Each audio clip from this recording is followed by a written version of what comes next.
15 साल का भांजा अपनी मामी के घर पर जाता है और जब उसकी नजर अपनी मामी पर पड़ती है तो उसे देखकर ही पागल हो जाता है। मामी की उम्र 35 साल के करीब थी और मामी देखने में काफी खूबसूरत और जवान थी। मामी का नाम सीमा है और भांजे का नाम राहुल होता है। एक दिन राहुल कहता है कि मामी आप मुझे बहुत अच्छी लगती हो, मुझे आप बहुत ही सुंदर लगती हो। लेकिन मामी उस भांजे को बच्चा समझ रही थी और उसकी हर बात को मजाक में ले रही थी। लेकिन उसका भांजा तो सीरियसली बोल रहा था, लेकिन उसकी इन बातों पर मामी को यकीन नहीं हो रहा था। एक दिन मामी ने बच्चा समझकर उसे अपने पास सुला लिया तो भांजे ने आधी रात में कुछ ऐसा कांड कर दिया कि मामी सुबह उठकर चल तक नहीं पा रही थी। रात में किया उसने कुछ ऐसा कि मामी की चीख निकल गई और उनकी आंखें बाहर को निकालने को थी। तब तक वह कुछ समझ पाती। राहुल की रेलगाड़ी फुल स्पीड में छूट चुकी थी। पूरी कहानी अभी आपको विस्तार से सुनाने वाली हूँ। इस कहानी में आपको बहुत मजा आने वाला है।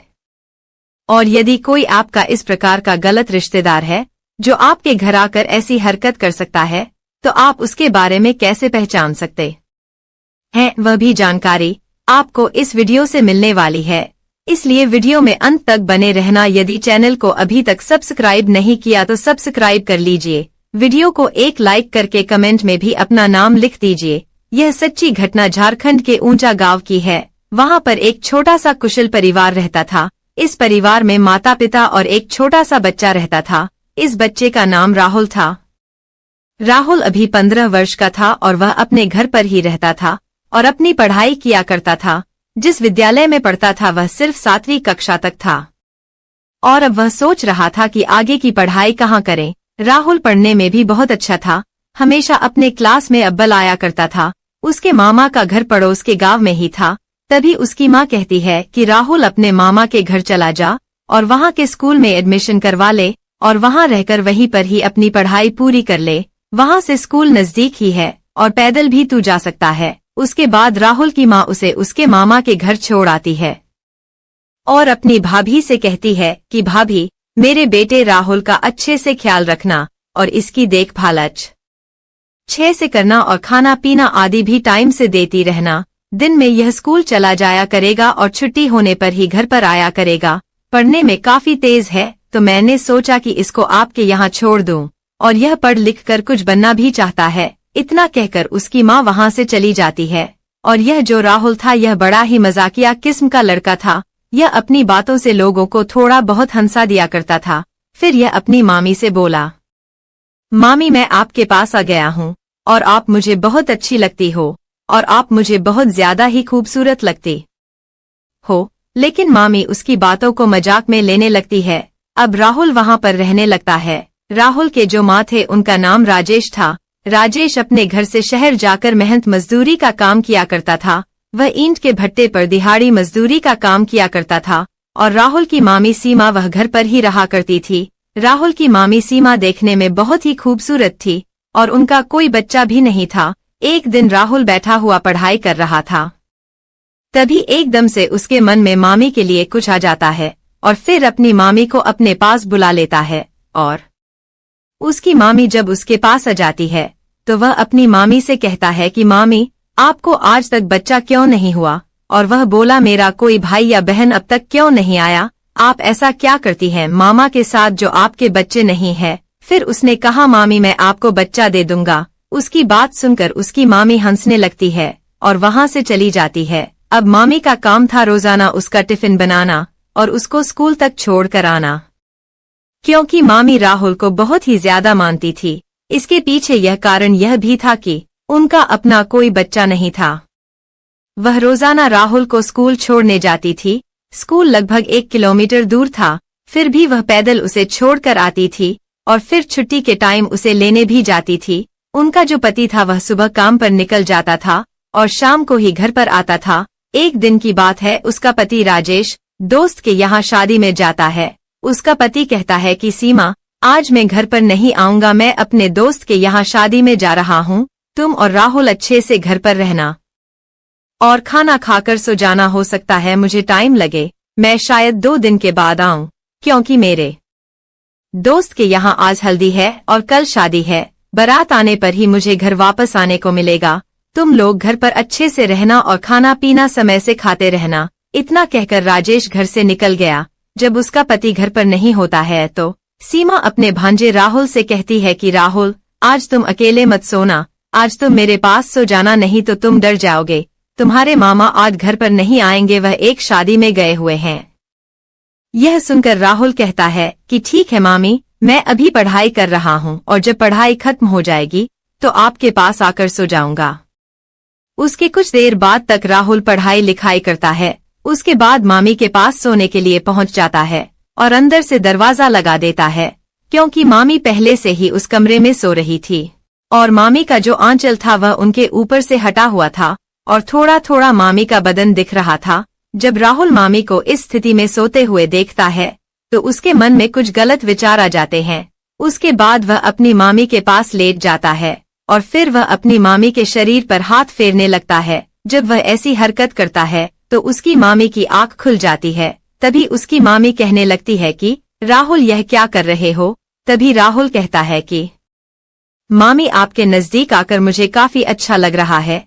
तभी उसकी मामी कहती है कि नहीं राहुल, यह सब गलत है, हम ऐसा नहीं कर सकते। तभी वह राहुल से बोली कि आप तो अच्छे बच्चे हो ना, यह सब गलत हरकत क्यों कर रहे हो? लेकिन राहुल नहीं मानता है और वह लगातार अपनी मामी के साथ फिजिकल होने की कोशिश करता रहता है। उसकी मामी लगातार मना करती रहती है लेकिन वह नहीं मानता है। कुछ देर तक यही सब चलता है। तभी उसकी मामी को भी अच्छा लगने लगता है और फिर वह उसे कहने लगती है कि राहुल, यह सब कहाँ से सीखे हो? तभी राहुल कहता है कि मामी, कहीं से नहीं, मैं तो बस आपसे ही सीख रहा हूँ।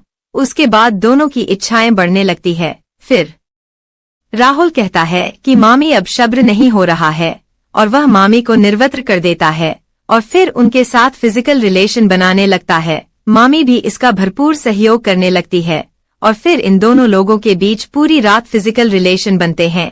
पूरी रात में लगभग 5 बार यह लोग फिजिकल होते हैं और सुबह तक राहुल अपनी मामी की हालत खराब कर देता है। मात्र 15 साल का यह लड़का मामी को चीखने पर मजबूर कर देता है। अब मामी की हालत खराब हो चुकी थी। फिर वह कहती है कि अब बस करो। फिर यह दोनों लोग वहीं इस बिस्तर पर सो जाते हैं।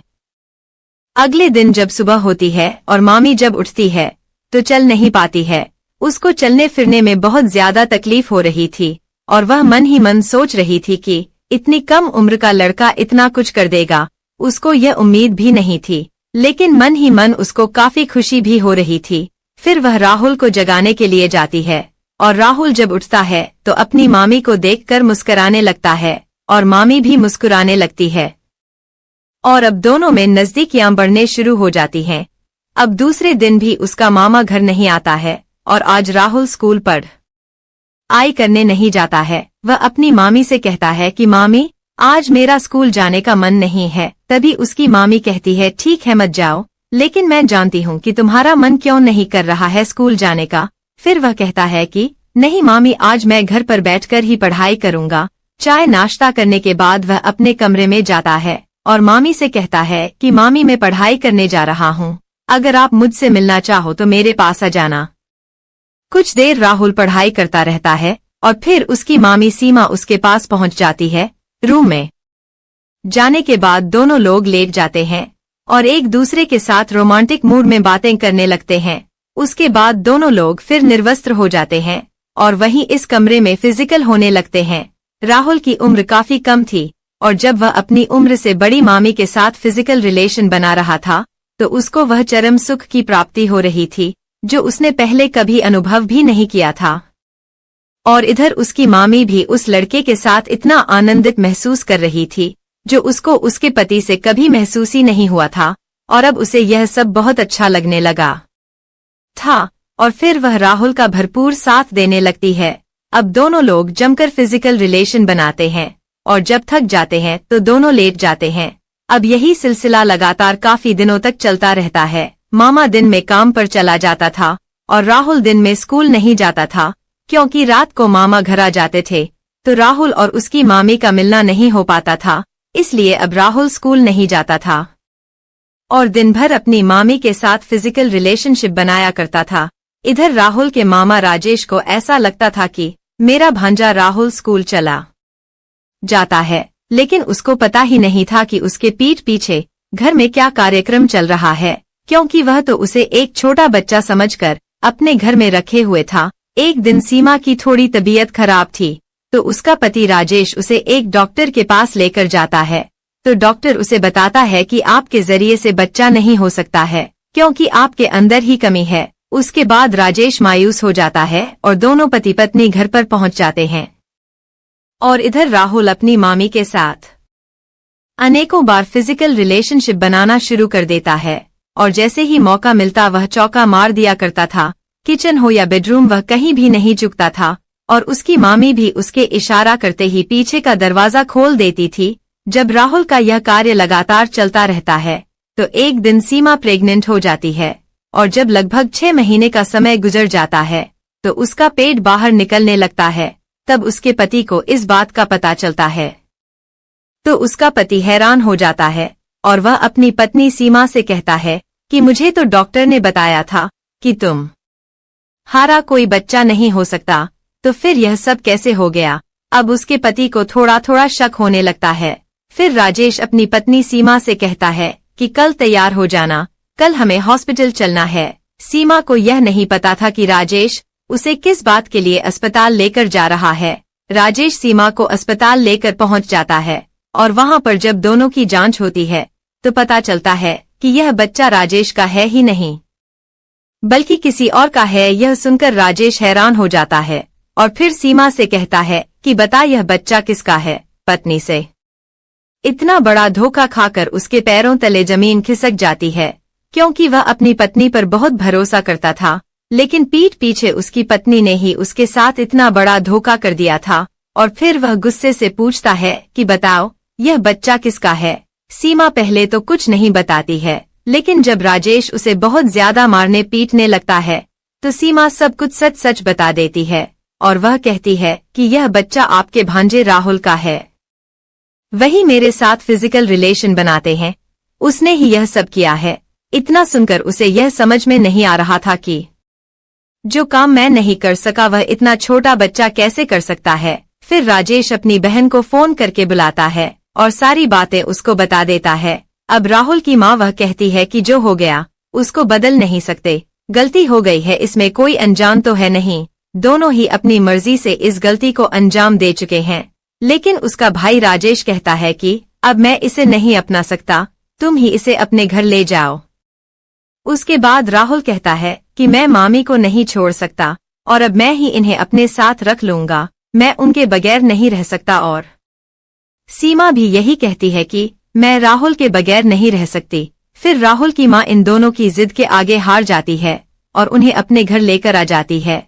और फिर धीरे धीरे कुछ समय बीत जाता है और अब 9वां महीना आ जाता है। उसके बाद सीमा को एक सुंदर सा बेटा होता है, और जब इतने छोटे लड़के का एक बेटा होता है तो यह देखकर सारे गांव वाले बहुत ही हैरान हो जाते हैं।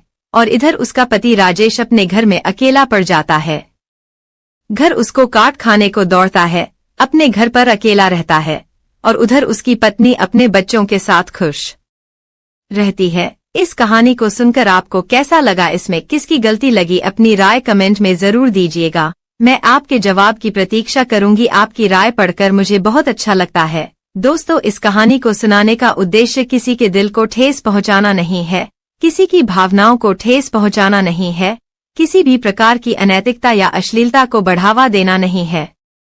यह कहानी एक शैक्षिक संदेश देकर समाज में हो रहे इस प्रकार के मुद्दों के प्रति जागरूकता लाने के उद्देश्य से प्रस्तुत की गई है।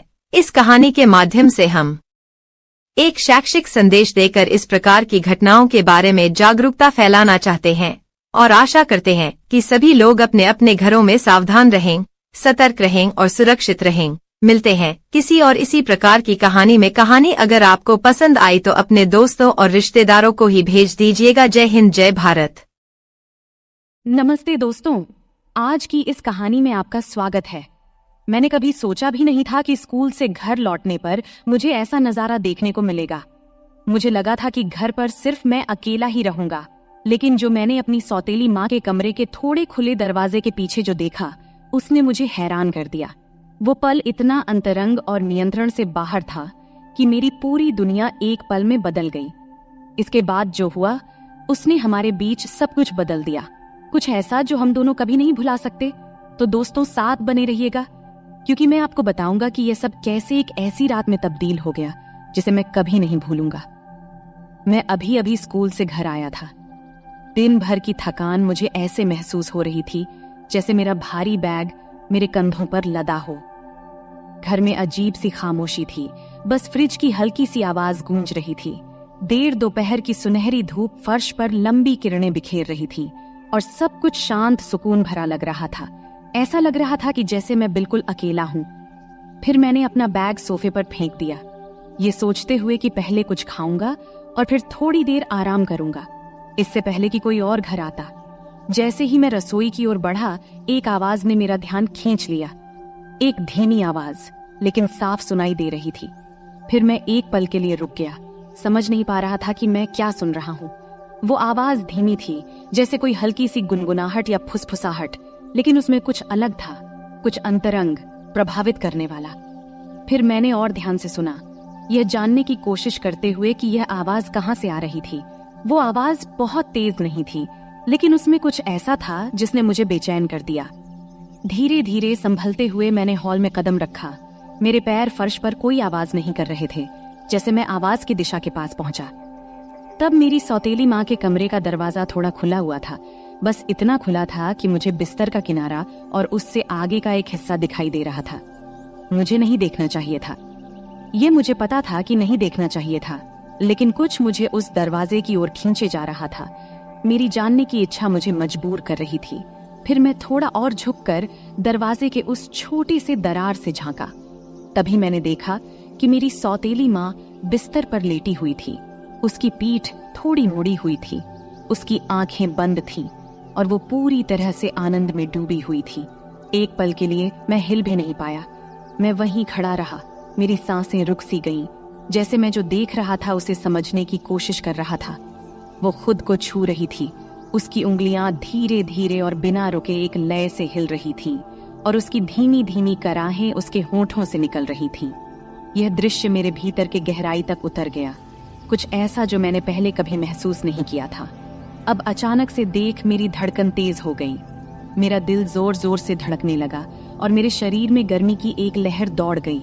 मुझे वहां से चले जाना चाहिए था, चुपचाप पीछे हट जाना चाहिए था और ऐसा दिखावा करना चाहिए था कि मैंने कुछ नहीं देखा। लेकिन मैं हिल भी नहीं पा रहा था। मैं वहीं खड़ा रहा, मेरी आंखें उस पर जमी हुई थी। उसकी हर छोटी सी हरकत मेरे भीतर हलचल मचा रही थी। वो बेहद खूबसूरत लग रही थी। उस पल में उसकी हरकतें इतनी सहज, प्राकृतिक और खूबसूरत लग रही थीं। थोड़ी देर बाद मैंने सोचा, अब मुझे हट जाना चाहिए।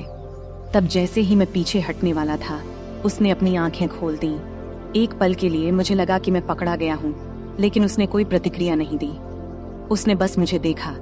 उसकी नजरें नरम थीं, जैसे बुलावा दे रही हूँ। उसमें न कोई गुस्सा था और न कोई हैरानी, बस एक धीमी सी मुस्कान जो मुझे और भी बेचैन कर रही थी। फिर उसने धीरे से कहा, अंदर आओ। उसकी आवाज धीमी और गर्म थी और एक पल के लिए मुझे लगा कि मैंने इसे सुना ही नहीं। लेकिन जब मैं हिला नहीं तो उसने फिर से मुस्कुराते हुए थोड़ी जोर से कहा, अंदर आओ। उस वक्त मेरे पैर खुद ब खुद हिलने लगे, मुझे कमरे में लेकर जा रहे थे। हर कदम के साथ मेरा दिल तेजी से धड़क रहा था। एक अजीब सी डर और उत्साह की भावना मेरे अंदर घूम रही थी। और जब मैं आखिरकार बिस्तर के पास पहुंचा, उसे नीचे से देखा, तो मैंने अपने बीच की उस खिंचाव को महसूस किया जैसे हवा में कुछ भारी हो। तब भी वो कुछ नहीं बोली, बस अपनी गहरी तीखी नजरों से मुझे देखती रही, जैसे मुझे पूरी तरह से पढ़ रही हो। तभी मैंने कुछ बोलने की कोशिश की, लेकिन कुछ बोल नहीं पाया। अपने आवाज को तब मैं निगल सा गया। मेरा मुंह सूख रहा था और मेरे विचार बेकाबू होने लगे थे, लेकिन उसे कोई फर्क नहीं पड़ा। उसने बस धीरे से मेरा हाथ पकड़ा। उसकी छुअन एकदम नरम और कोमल थी, पर उसमें एक दृढ़ता थी। फिर जैसे ही उसने मुझे और करीब खींचा, अब मेरा दिल तेजी से धड़कने लगा था और मेरे पेट में एक अजीब सा तनाव महसूस हो रहा था, जैसे कोई गांठ बंध रही हो।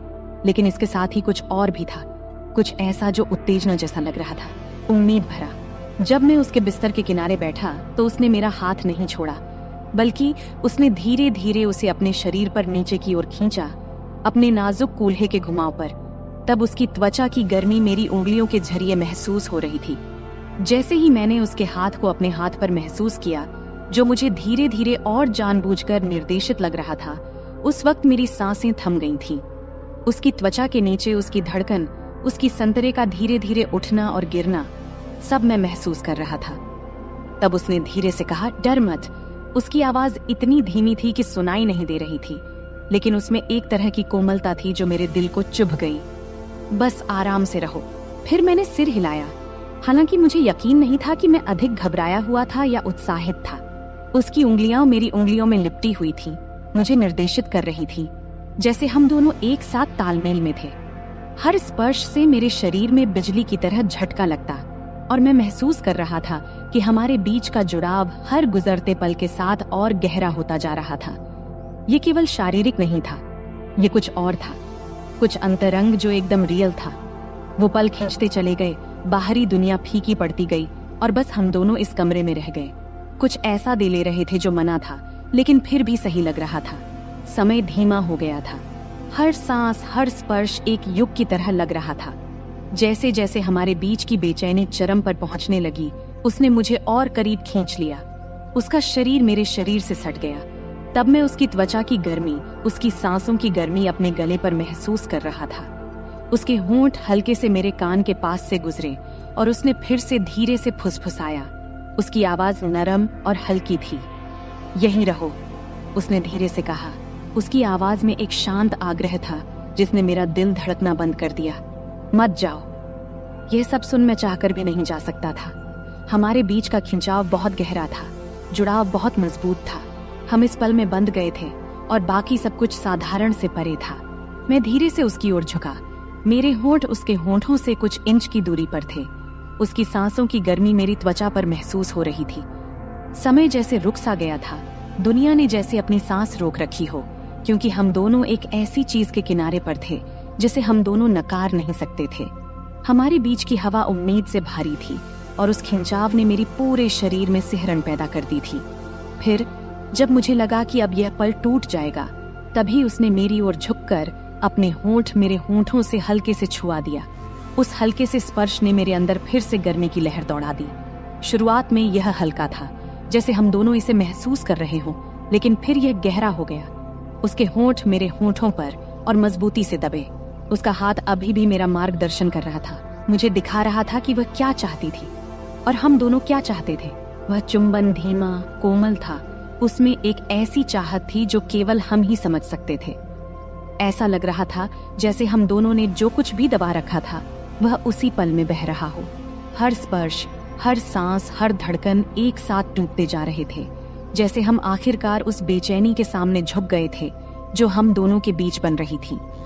हम यूं ही एक दूसरे में लिपटे हुए बहुत देर तक रहे। बाहर की दुनिया भूल ही गए थे।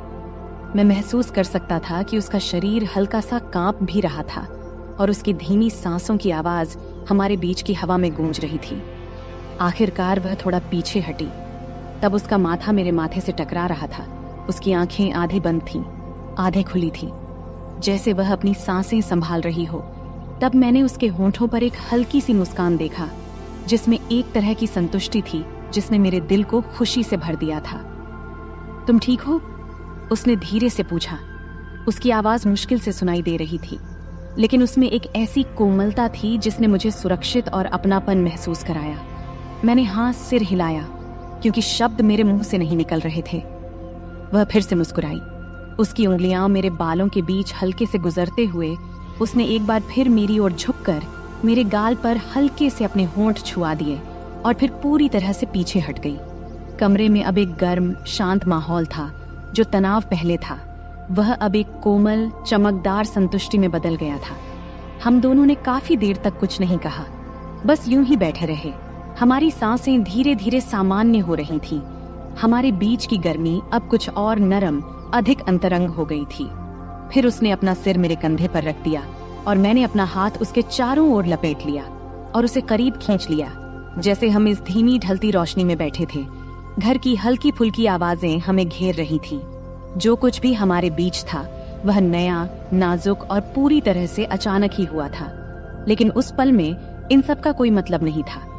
बस इतना ही मायने रखता था कि हम यहाँ थे, कुछ ऐसा लेन देन कर रहे थे जो बेहद खास लग रहा था, कुछ ऐसा जो किसी भी कल्पना से परे था। और फिलहाल इतना ही काफी था। इस सब से हम दोनों के बीच की खामोशी धीरे धीरे कम हो रही थी। उधर खिड़की से छनछनाती आ रही धूप अब हल्की होने लगी थी। कमरे में एक नरम सुनहरी चमक बिखर रही थी, लेकिन अंदर हर चीज में एक अदृश्य ऊर्जा भरी हुई थी।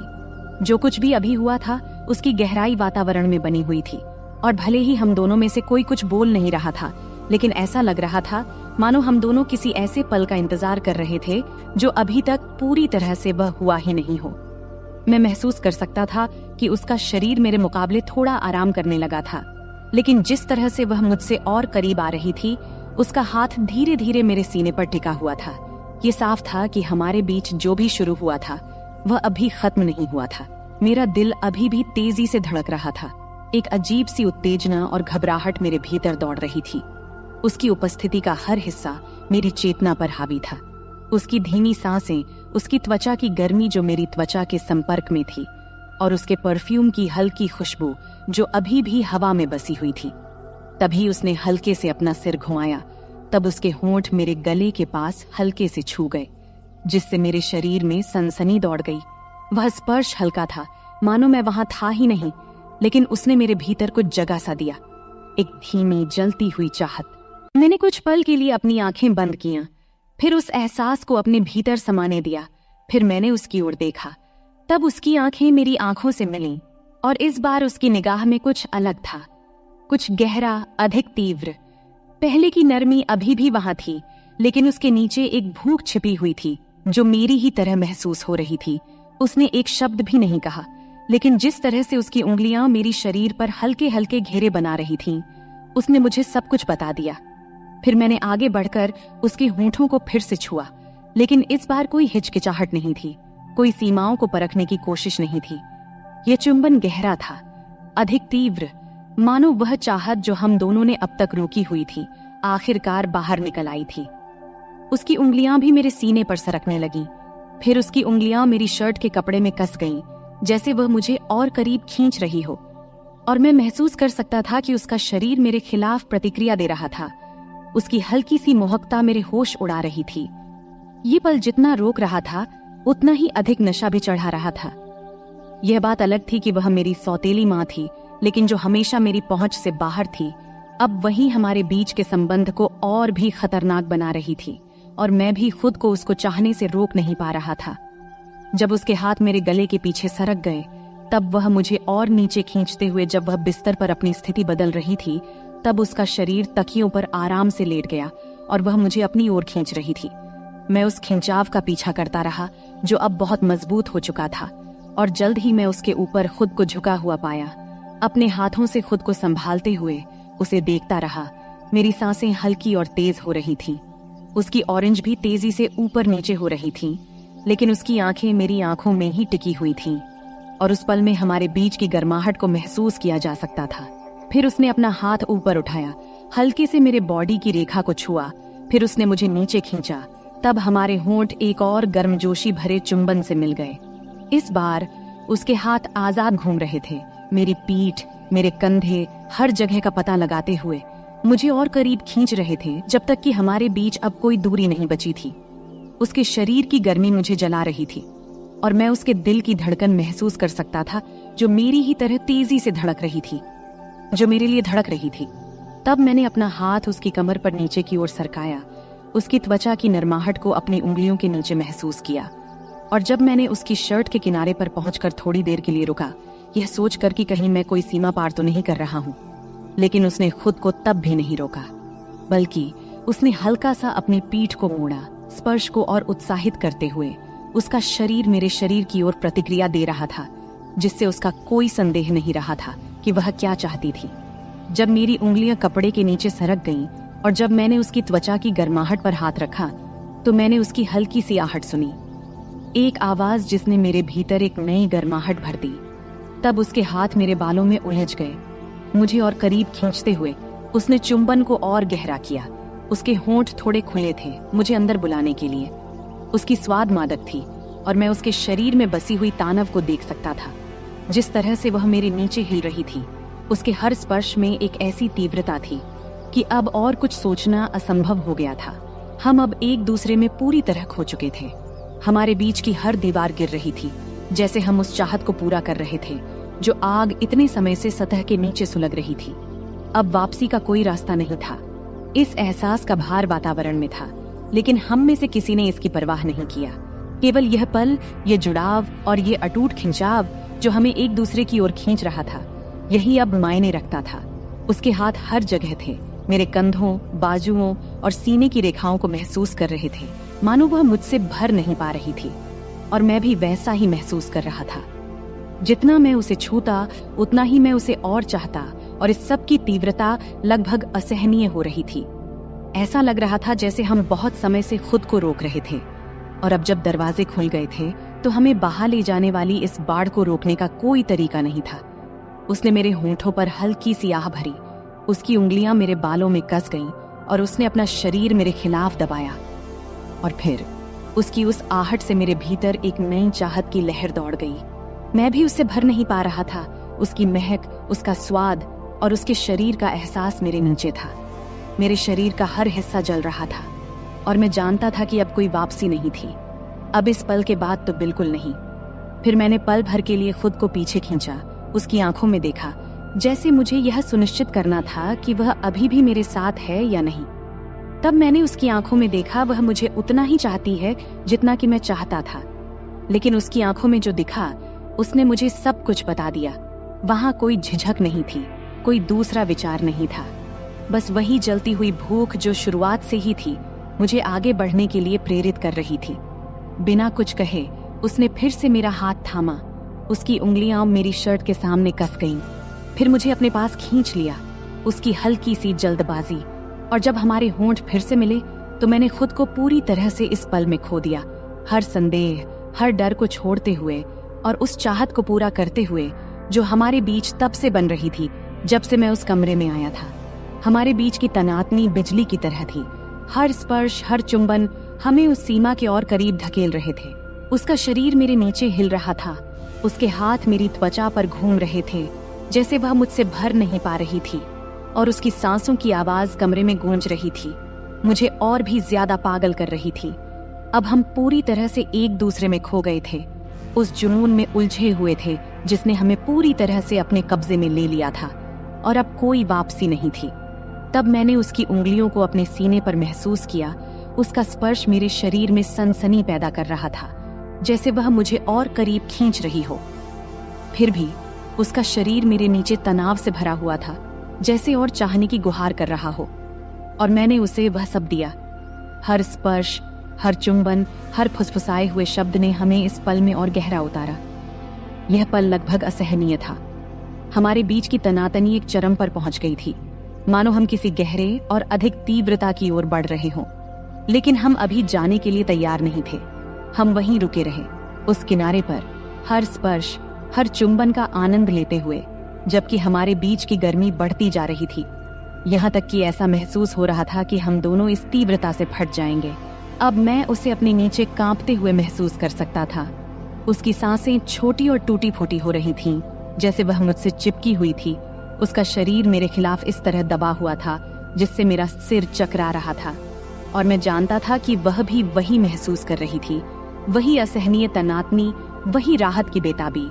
लेकिन हम अभी वहां नहीं थे जहां होना चाहिए था, बल्कि हम अभी भी उस किनारे पर रुके थे, उस पल को खींचते हुए, उम्मीद को थोड़ा और बढ़ने देते हुए, जब तक कि वह सहन करने के काबिल न रहे। कमरा हमारी सांसों की आवाजों, हमारे नामों की फुसफुसाहटों और हमारे जज्बातों की खामोश से आहिस्ता आहिस्ता से भर गया था, जैसे हम उस जुनून के आगे झुक रहे थे जो इतने समय से हमारे बीच सुलग रहा था।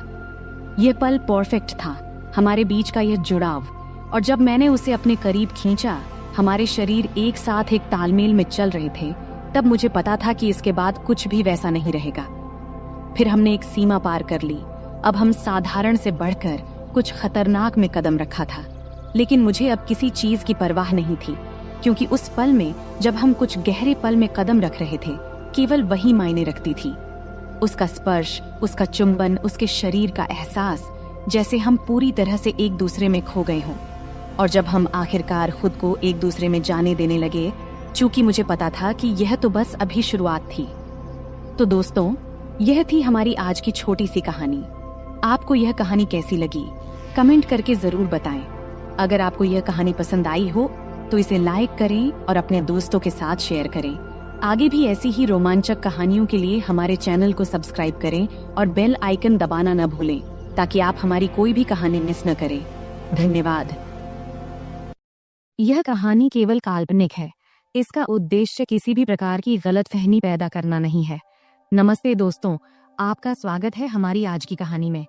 मैं रोहन हूँ और मेरी उम्र 26 साल है। अभी मेरी शादी तो नहीं हुई है, लेकिन मेरी भाभी मुझ पर ही रहती है। मैंने कभी सोचा नहीं था कि मेरी भी कहानी होगी, लेकिन किस्मत को कुछ और ही मंजूर था।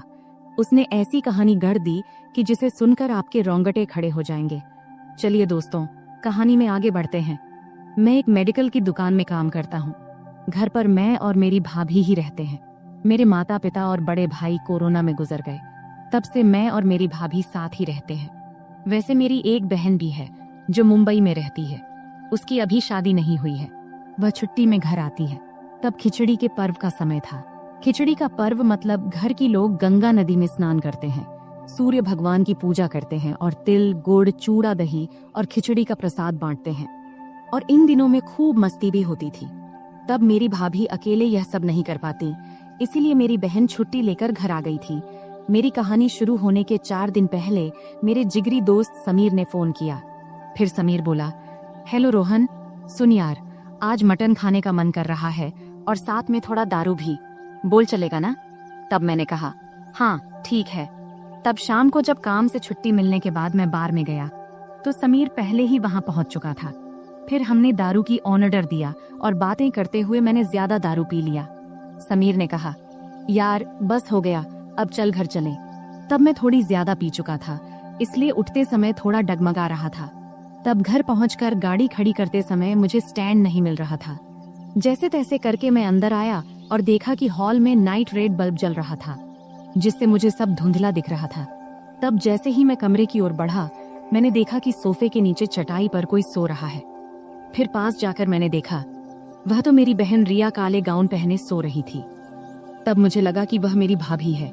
शायद वह मेरी इंतजार करते करते वहीं सो गई थी। तब दारू के नशे में मैंने बहन को सीधा किया। तब भी वह सो रही थी। फिर मैंने सोचा कि अगर वह उठेगी तो चिल्लाएगी, इसलिए मैंने पहले ही तैयारी कर लिया।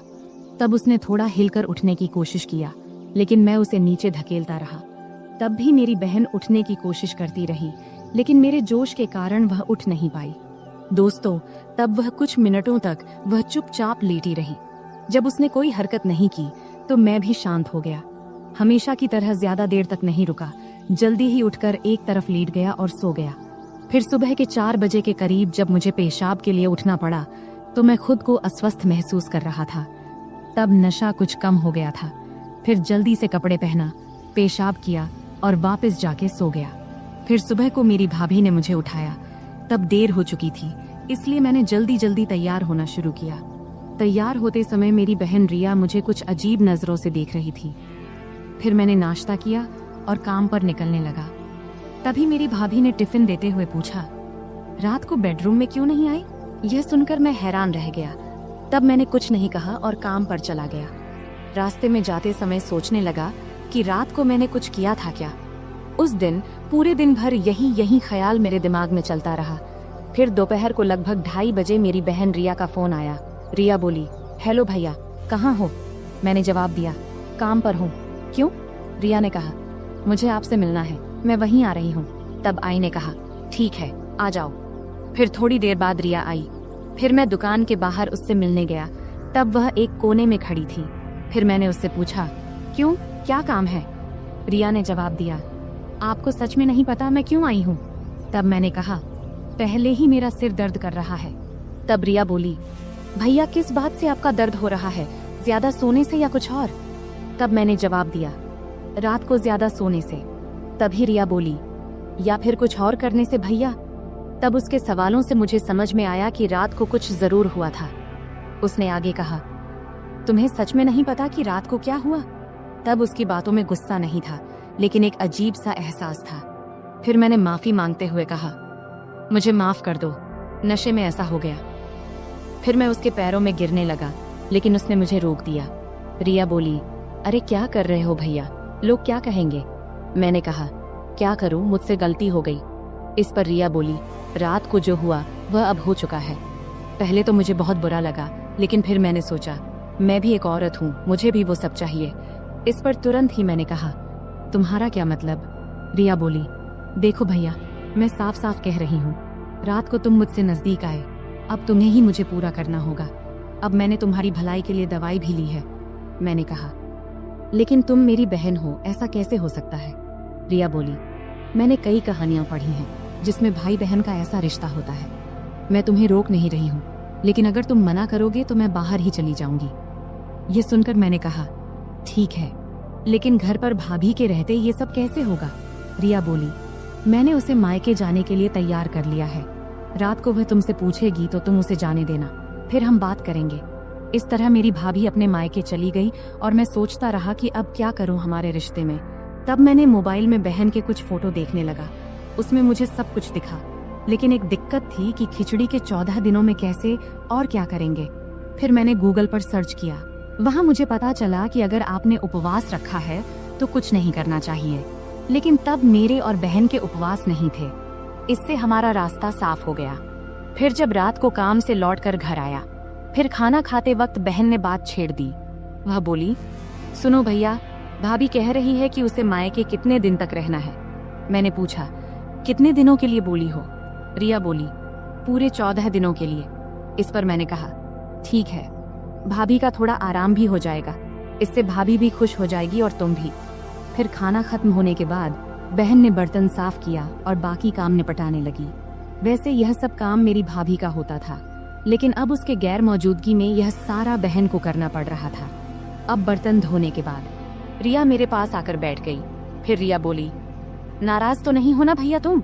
मैंने कहा, नहीं नहीं, पहले मुझे गलत लगा, लेकिन बाद में सोचा कि अगर तुम तैयार हो तो मुझे क्या दिक्कत होगी। रिया बोली, तो आज रात? मैंने कहा, ठीक है, आज रात ही बात कर लेता हूँ, ताकि तुम भी आराम से रहो और मैं भी। तब हम दोनों ने सारे काम निपटाकर टीवी देखने बैठ गए। तभी रिया ने मुझे एक प्यारी सी मुस्कान दी और अंदर चली गई। तब मैंने अपने मन में कहा, अब रिया नहीं मानेगी, आज की रात बच्चे की जान लेके ही मानेगी। तब कुछ देर तक तो मैं वही बैठा रहा और रिया के बारे में सोचता रहा। फिर उठा और कमरे में चला गया। कमरे में घुसते ही एक सुखद गुलाबों जैसी खुशबू आई। तब माहौल बहुत अच्छा बना हुआ था। मैं बेडरूम में गया तो देखा कि बहन लाल रंग की साड़ी पहने हुई थी। तब वह बहुत सुंदर लग रही थी। तब मैं उसके पास गया, फिर हमारी आंखें मिलीं और हम दोनों थोड़े परेशान हो गए। तभी रिया बोली, अरे धीरे। मैंने कहा, इतनी मेहनत तो भाभी ने भी नहीं की थी जितनी तुम मर रही हो। फिर हम लगभग 15 मिनट तक इसी तरह बातें करते रहे। फिर मैंने उसे लिटा दिया। तभी रिया ने कहा, क्या यह सब ठीक तो रहेगा ना? इस पर मैंने कहा, रिया, यह सब पहले सोचना चाहिए था ना। खैर, अब तुम जैसा चाहो। फिर वह मेरे पास आकर लेट गई। तब उसने तेल की एक बोतल पास रखी थी। फिर मैंने उसे थाम लिया। रिया बोली, अब क्या? मैंने कहा, कुछ नहीं, चलो शुरू करते हैं। तब रिया ने मुझसे कहा कि उसका सपना था कि वह अपने पति या किसी दोस्त के साथ ऐसा करे, लेकिन उसका नसीब अच्छा था कि उसका सपना मेरे साथ पूरा हुआ। अब मेरी बहन वापस मुंबई चली गई है। अब जब भी पर्व त्योहार आता है तो पर्व के बहाने से वह मेरे पास आ जाती है। अब तो मेरी भाभी भी गर्भवती हो गई है और रिया ने इस समय उनकी बहुत मदद की है। वह भी एक अलग ही कहानी है, फिर कभी सुनाएंगे। तो दोस्तों, यह थी हमारी आज की छोटी सी कहानी। आपको यह कहानी कैसी लगी कमेंट करके जरूर बताएं। अगर आपको यह कहानी पसंद आई हो तो इसे लाइक करें और अपने दोस्तों के साथ शेयर करें। आगे भी ऐसी ही रोमांचक कहानियों के लिए हमारे चैनल को सब्सक्राइब करें और बेल आइकन दबाना न भूलें, ताकि आप हमारी कोई भी कहानी मिस न करें। धन्यवाद।